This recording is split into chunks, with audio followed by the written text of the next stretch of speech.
Assalomu alaykum aziz qarindoshlar. Bugun 2019 yili 10 ayning 16 kuni chorshanba. Bugun yana ozroq yangi uchurlar bor. Sizlarga shuni yetkazib qo'yay deb o'yladim. Bizning bu yerda vaqtga kashib ketdi. Ammo sal baldiroq qilishga vaqt chiqaramay qoldim bugun. Shunga kashfosimi shu videoni ishlab sizlarga yangi uchurlarni yetkazib qo'yay deb o'yladim.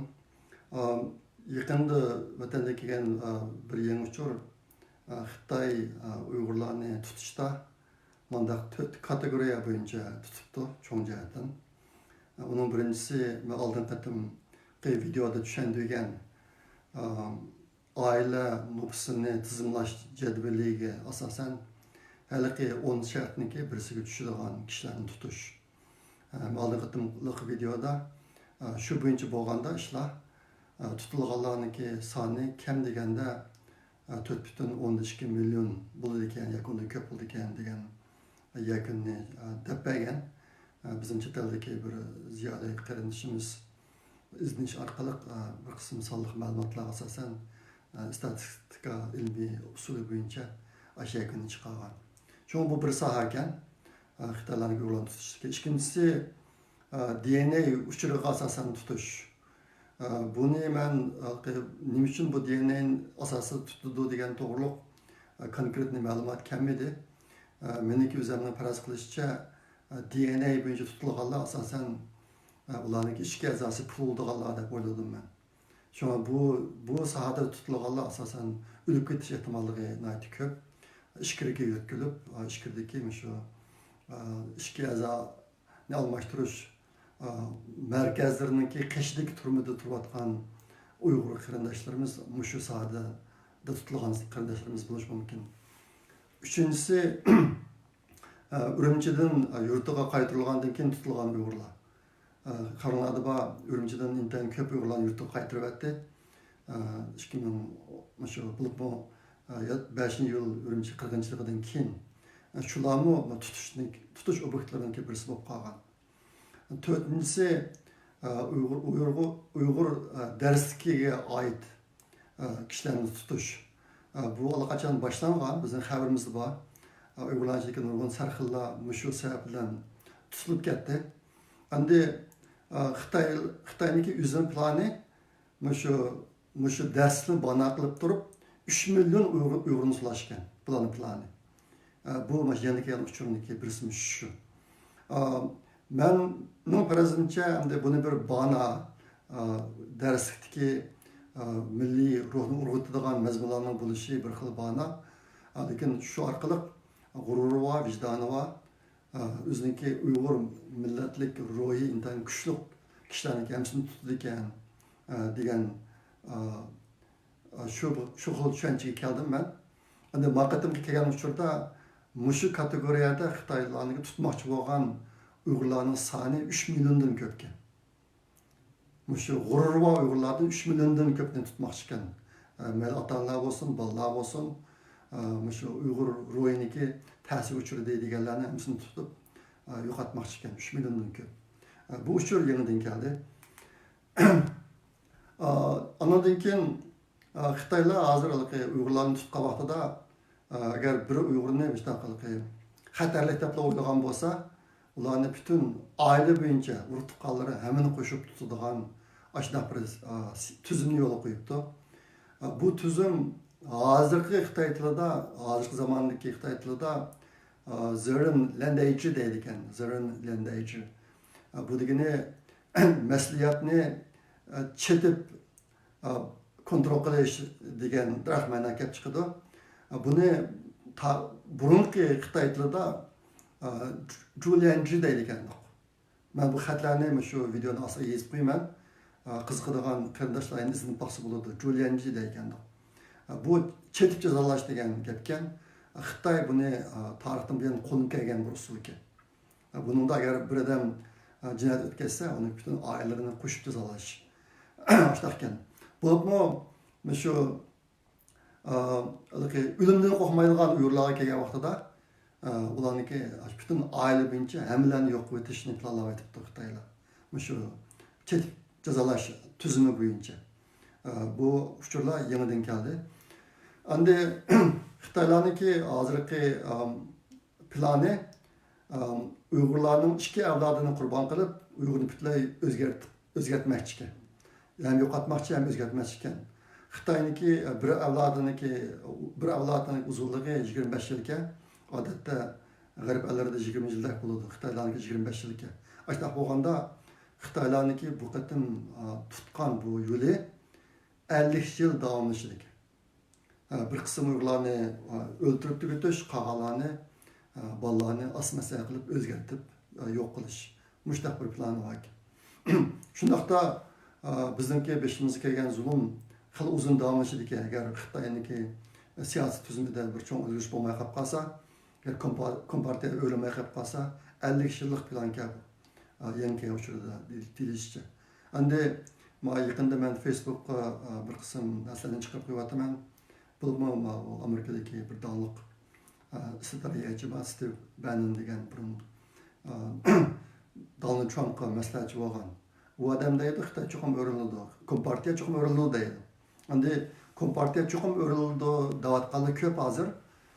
Lekin bu vaqtda gap bo'lsa, qancha yilda o'rilganlik to'g'ri gap yo'q.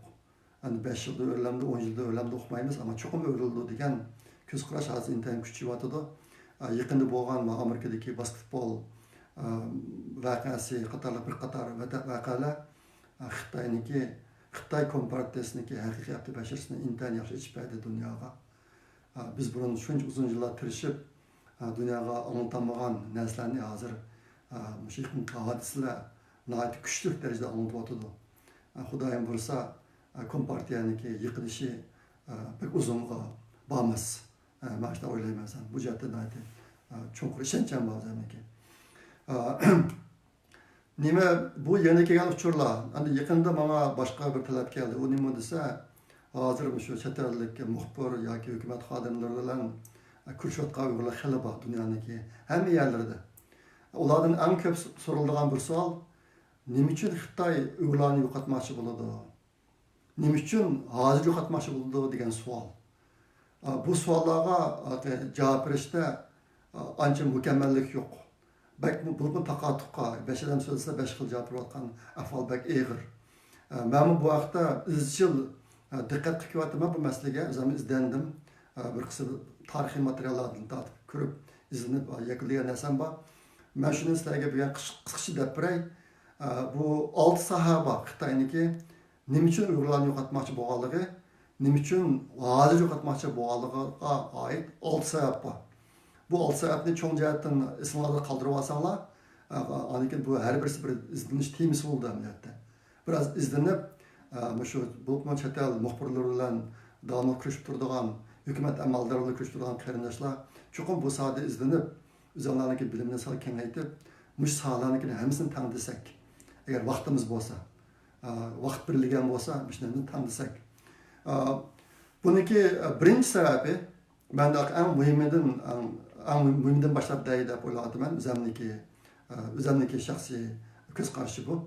Uniki birinchi sababi Xitoyniki bir yo'l bir balvoq qurilishine ehtiyoji. Bunun nurg'ular bilamiz. Hozir Sharq Turkiston Xitoyniki shu bir yo'l bir balvoq qurilishiniki sap bazasi bo'lib qoldi. Bazasi bo'lib qoldi. Halklık projektlarının hammasi Sharq Turkistondan boshlandi. Bo'libmi yeni Avrupa, Osiyo ko'rigi Sharq Turkistondan boshlandi. U bizning vatandan boshlanib, Qozog'iston, Rossiya, Belarus, Poland, eng oxirida Germaniyagacha bordi. Bu ko'rik. Ikkinchisi Xitoy, Turkiya koridori Sharq Turkistondan boshlandi. Uchinchisi Xitoy, Pokiston iqtisodiy koridori Sharq Turkistondan boshlanib, Gwadar portiga tutishdi. Bu qurilishda bizniki vatanniki strategik o'rni intayin muhim.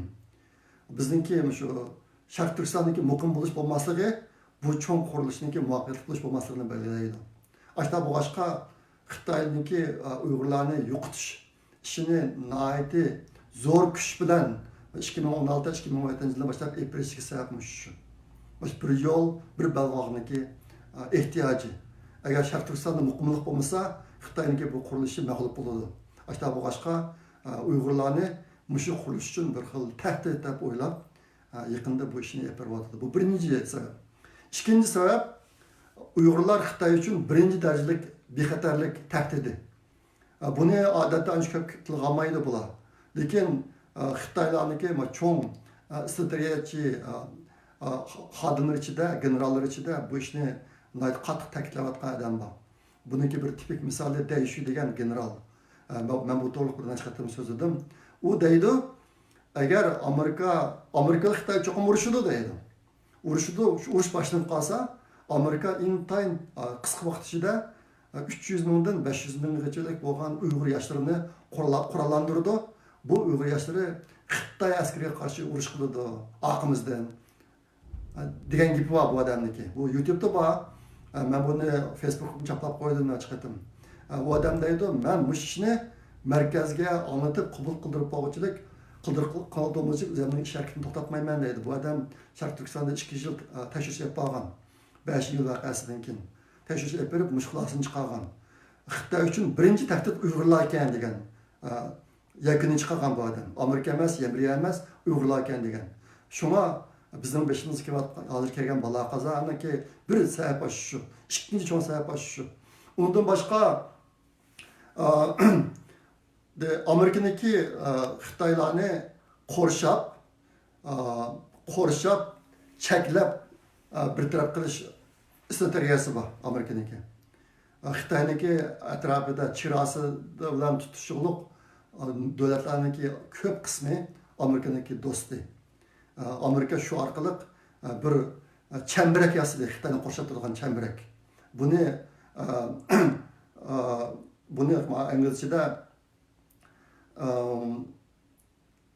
inglizchada nima deydi? Qo'rshab cheklash strategiyasi deb ataydi. Ana mush strategiyada Sharq Turkiston Xitoy davlatiniki birdan-bir mush Amerikaniki qo'rshavini biz chiqarlaydigan ishiga Sharq Turkiston mush bir masalada. Ashta boshqa shu Xitoyniki davlat mudofaasida o'zini qo'llab qilishda Sharq Turkistonniki strategiyalik qiymati intayin yuqori. Shunga Uyg'urlarni hozir yo'qotishga qaror qilish ikkinchi cho'ng sababimiz shu. Uchinchisi, hammamiz bilamiz Xitoy kuchaydi, iqtisodiyotdan va kuchaydi.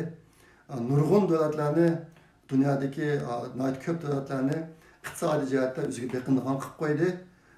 Shundan bilan Xitoyga bir fursat keldi. Uyg'urlar ustidan shunday yo'qotish siyosatini yurgizsimi, dunyo jim turadigan bir xil vaziyat shakllandi. Buni hozir hammamiz ko'rib turibmiz. Dünya hozirmi asosiyatdan tushib ketdi.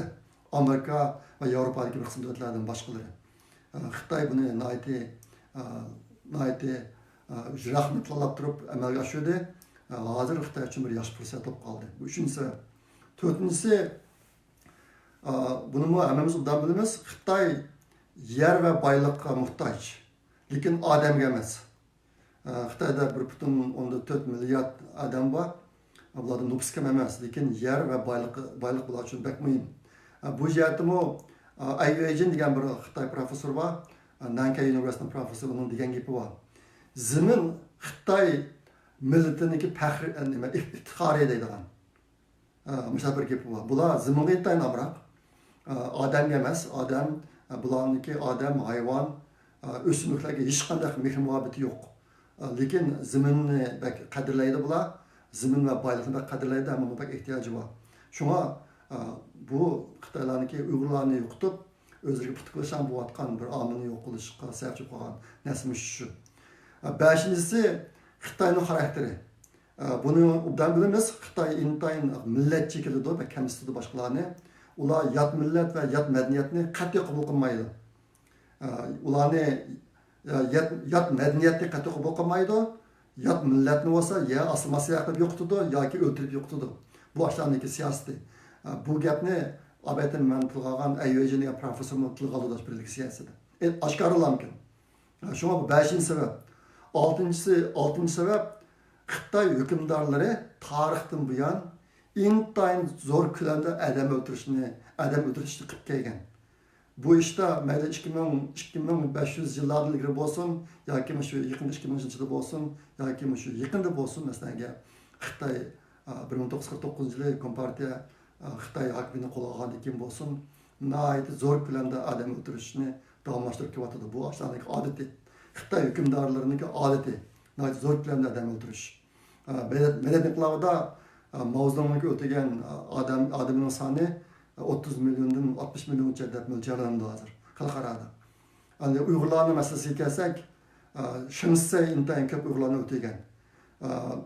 Bir Uyg'ur ziyoli yaqinda bir ilmiy doktorat yig'inida so'zlab, o'ziniki tashvishga asosan o'lganlarniki Shimsa o'tgan Uyg'urlarniki soni kam deganda 150 mingga yaqin ko'p degan yakun chiqadi.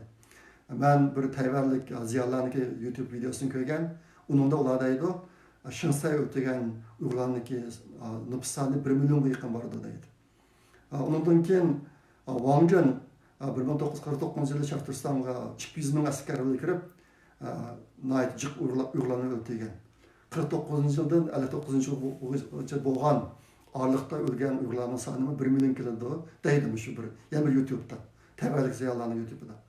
Ondan başqa Barın vakası, Ulcu vakası, Yeken vakası, Ürümçi vakası ve Kolu vakasının ki her biri de biz kam degende 10 mingdek kardeşimiz dahil kaldık.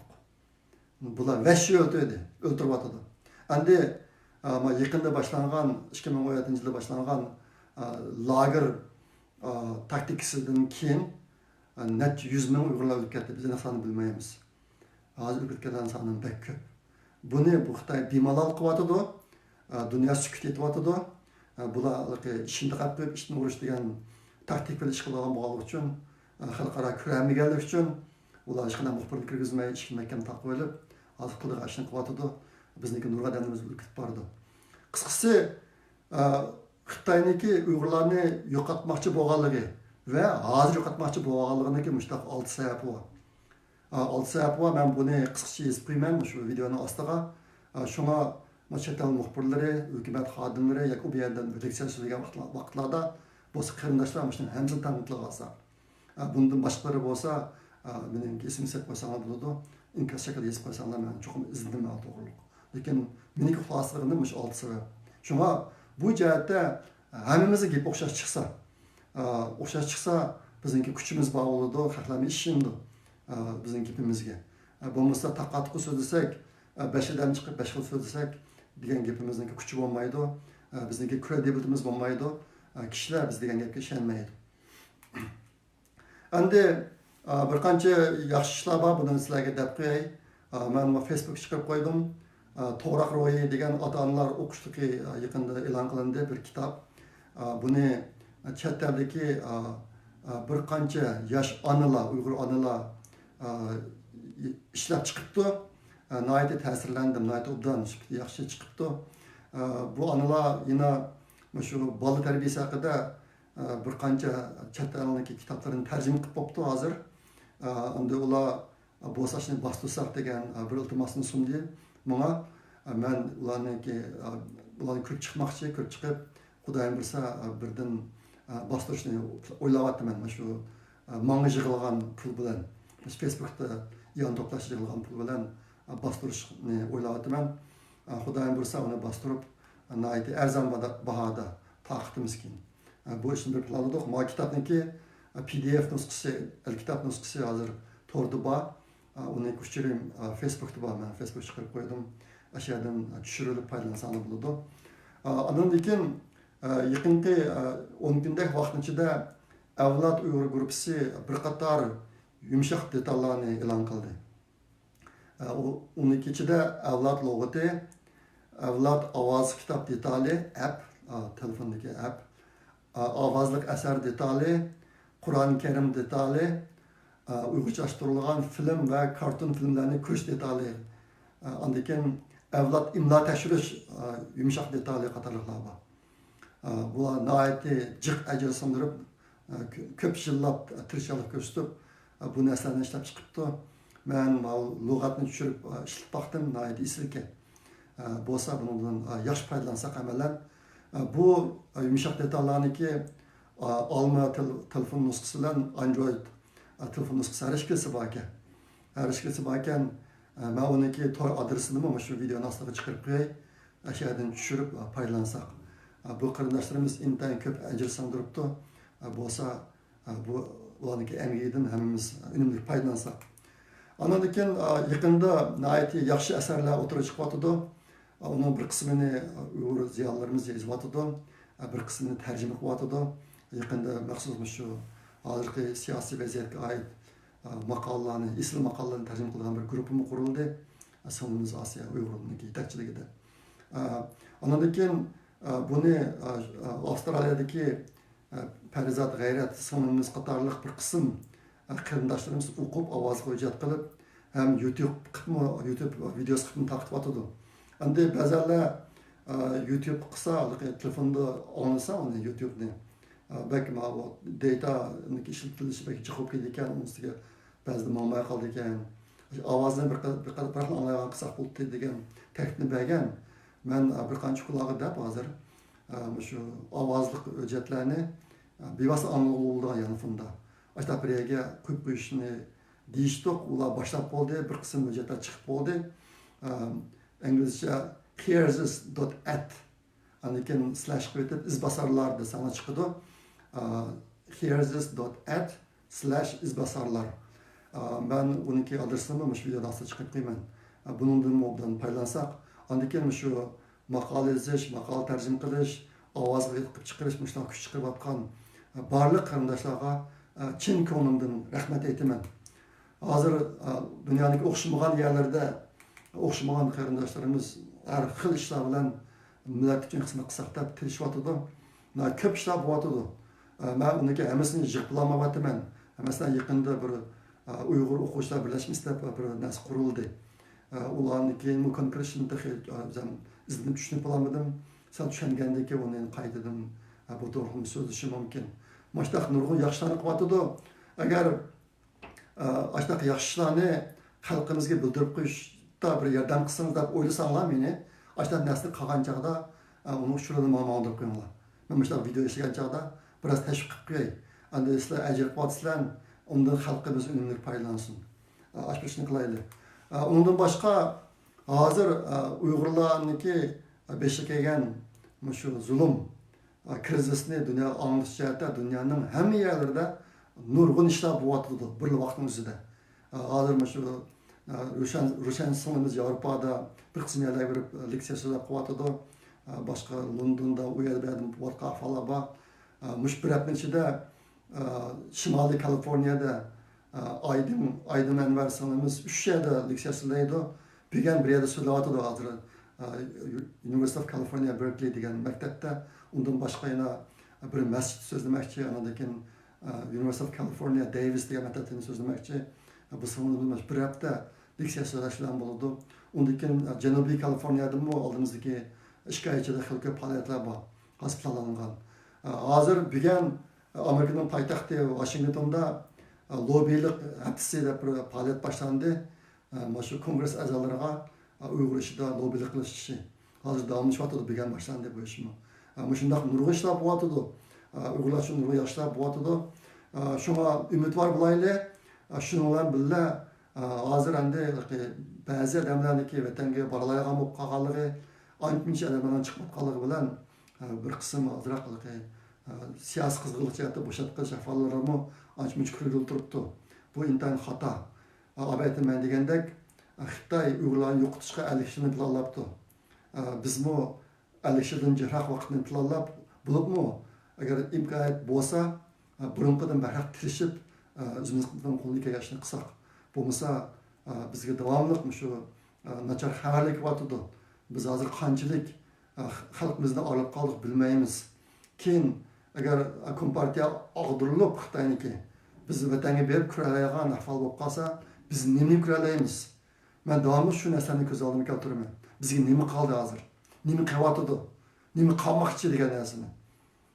Bo'lsa har bir qarindoshlar o'zimizning hayotini ashta o'ylab turib o'tkazsak, qo'limizdan kelgan ishlarni hammani qilib yashasak. Buni da degan shuncha so'zlay. Kelar qatim qanchalik omon bo'linglar. Xayr, xush xudoyim bo'lsin.